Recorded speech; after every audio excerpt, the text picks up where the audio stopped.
ఎక్కడా కూడా ఇబ్బంది లేకుండా ముందుకు పోతుంది. దాదాపు 1 సంవత్సరం అనుకుంటా బహుశా.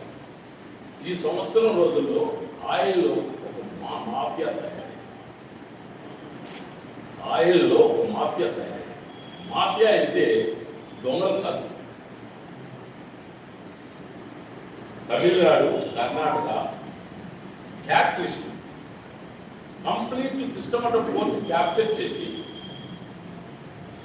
ఇంపోర్టర్స్ కూడా వాళ్ళ ఫ్యాక్టరీలు రన్ చేయగలమా లేదా అనే స్థాయికి ఆ క్యాపిటలిస్ట్ తీసుకొచ్చినప్పుడు ఒక్కసారి ఇంపోర్టర్స్ అసోసియేషన్ పెద్దలైనటువంటి మేము అందరం ఆలోచించి లాస్ట్ జూన్లో కడపలో సర్వసభ సమావేశం ఏర్పాటు చేసుకుని ఈ వ్యవస్థ ఇదే విధంగా జరిగితే ఆంధ్రప్రదేశ్లో ఆయిల్ డీలర్స్ ఒక్కరు కూడా వ్యాపారం చేసే పరిస్థితి కాదు అని ఒకసారి చర్చకు వచ్చిన తర్వాత ఇంపోర్టర్స్తో కూడా మాట్లాడి ఒక నిర్ణయం వచ్చింది.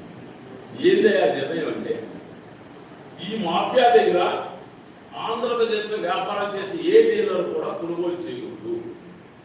ఈ మాఫియా దగ్గర కొనుగోలు చేస్తే ఆ మాఫియా కంప్లీట్ ఇంపోర్టర్స్ని మనము ప్లస్ లోకల్ ట్యాంకర్స్, దాని మీద జీవనం సాగే లోకల్ ట్యాంకర్స్ 3 వర్గాలని